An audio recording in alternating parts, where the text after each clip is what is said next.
If you've run a business for any period of time, you understand that business will beat you down into the ground over and over and over again. You will suffer, you will get beat up, you will struggle, you will fight, you will scrape, you will get chewed up and spit back out again.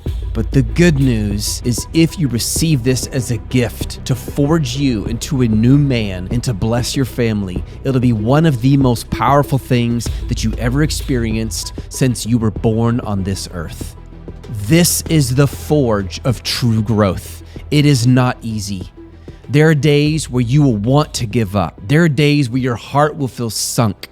And it is because it is the nature of business. In order to become the kind of person who can grow wealth, who can bless others, character has to happen. Character building has to happen on the inside so that you are ready and equipped to be blessed on the outside.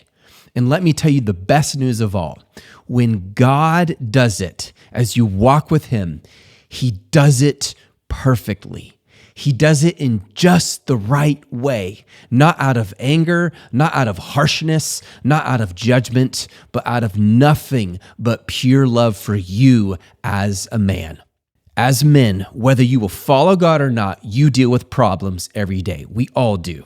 And if it's not enough to have problems around us, problems in society, problems with economy, problems with in-laws, there's also the problems inside us, not just health problems we deal with, but mental problems, what we believe, the lies we start to believe, the doubts that we have. So you're dealing with problems both coming from outside of you and coming from inside of you. How in the world do you as a man find a way to survive, and not just survive, but thrive in a world like this? And it is so simple, we miss it easily. Perspective, receiving all the problems as blessings to grow us so that we are equipped to handle more. There's a reason Jesus said, if you are faithful with little, I will give you more to be blessed with. God wants us to be faithful with what little we are given, so that as that grows, we are then equipped to handle more. But to get to that point, there's an uphill climb. There's a storm to go through. There is a mountain to scale, and it will not be easy. And you will fight this battle in your mind and in your heart, sometimes daily. And yet, so ironically, so paradoxically, like the gospel, it is the path to peace. It is the path to joy. It is the path to purpose. But if you look at life and problems as happening to you and not for you, then you walk a path of darkness and there is no good end on that road. I want to share something with you that has inspired me incredibly. It comes straight from the words of Paul. Keep in mind, this guy was beaten, he was whipped, he was stoned. Some believe he actually died before coming back to life again. He was thrown into prison. All of these things for the great crime of teaching people how to find forgiveness and freedom in Jesus Christ. And I want you to listen to what he says in the most painful letter he ever wrote. There was no church in all the New Testament that discouraged this man more than the church in Corinth. I mean, they were like the epitome. They had stuff like a father and a son both having the same woman. I mean, it was gross. And he still loved them. And I want you to listen to what he says in 2 Corinthians chapter 4, beginning in verse 16. Therefore, we do not lose heart. Do you ever feel like losing heart? Do you ever feel like giving up? Do you ever go, God, what's going on here? What is happening? How did Paul, who went through an incredible amount of suffering, how did he have this perspective? He tells us. He says, but though our outer man is decaying, he's referring to the fact that your physical body and my physical body will return back to the dust someday. They will be eaten by maggots. They will deteriorate. They will turn back to earth. They will rot. They will stink. They will be despicable. No one will want to be around that rotting body. That's reality. Let's face it. This is what gives him strength. He says, though our outer man is decaying, every day is one day closer to our last day on this earth.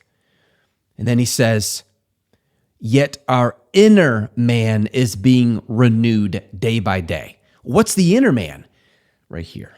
It's what's going on inside your heart, in your mind, in your conscience, what you're thinking about, your feelings, what you believe, all of that huge amount of you that is immaterial, that is invisible, that no one else can see. The only person who knows what it is you and God. And he's saying, listen again, he goes, our inner man is being renewed. That's the word for refreshed, enlivened, given new life.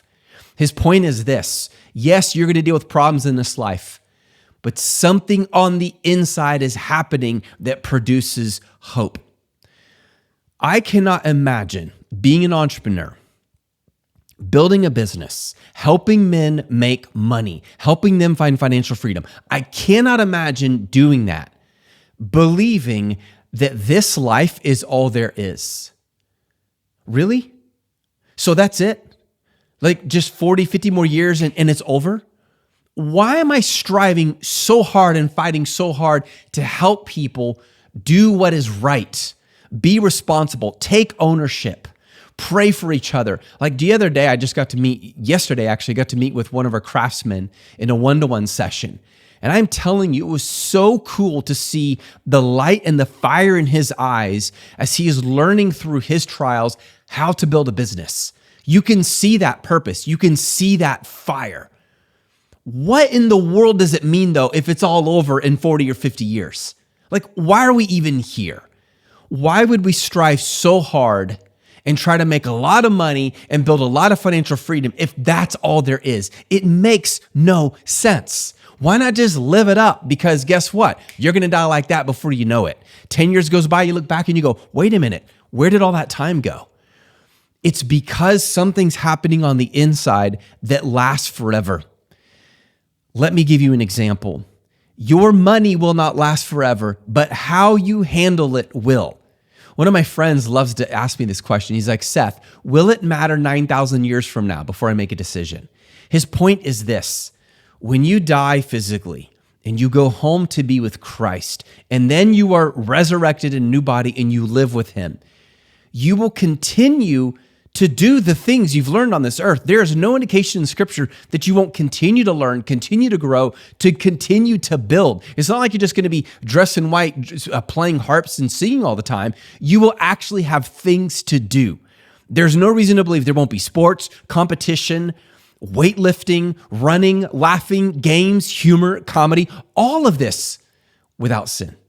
And you can still build a business, yes, but without the burden of sin and sickness and all the problems that come in this life. The reason Paul has so much hope is because he has not put his hope in this life. And someone might say, well, then why even try, Seth, if your hope is in some, the far beyond, the chariot comes down and take me to glory, brother, and that's all that matters. I'll tell you why. Because when you have hope for the eternal, it gives you motivation for the present. When you have hope for what happens in eternal glory, it gives you power and strength unimaginable for right now, today, because you know what you do today lasts forever. How you live today will matter 9,000 years from now. Now listen to what Paul says next. Therefore, we do not lose heart, but though our outer man is decaying, yet our inner man is being renewed day by day. For momentary light. Are you serious, Paul? Paul, I was in the hospital for 36 hours just a few days ago. My spleen was bleeding and lacerated. True story. And you're telling me this is light? Yes, light affliction is producing for us an eternal weight of glory far beyond all comparison. He's saying this: the trials, the temptations, the struggles, the burdens, the sicknesses, the fights, all those arguments that you deal with today are light. They're like featherweight compared to the immeasurable weight and power of the glory that is to be revealed to you someday in the future. What is that glory? Seeing God, knowing Christ, being rewarded for how you honored God in this life, being forgiven for the wrong things you and I have done in this life. He's saying it's worth it. It will be worth it all. And again, people struggle with this and they say, well, then why try to make money, Seth? Because money is going to be gone anyways.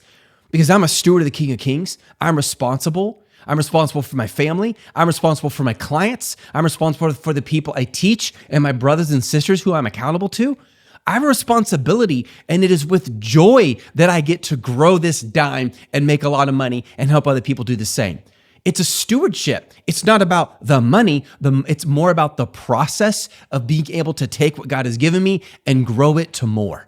And in a very cool way, as we do this creatively, we reflect the ultimate creator who created us, who spoke the universe just from the words of his mouth, who brought light into darkness, who breathed the breath of life into Adam and Eve, something he didn't do for any of the animals. He only did it for humans, which means, in contrast to what evolutionists say, you are special. You are eternal. You have been personally breathed into by the living God, whether you believe it or not. And there's something so amazingly unleashing and unbounding and freedom giving in that concept. Because when you know who you are and you know where you're going, the motivation is unbelievable. The deadness is gone. The light has started, and now you have motivation to make everything count every day as much as you can today, right now. And do you know what I love about this life? I get to choose between right and wrong. When I die, I can't do that anymore. When I go to heaven, I can't do that anymore. But right now, I get to choose between what is right and what is wrong. I have that freedom. And that is how I can express my love for God, because he has shown me nothing but grace, nothing but kindness. So even when you are running into problems, remember this: God is renewing your soul. He is doing a work. He has not forgotten you. He loves you. He is with you. And I am praying for you.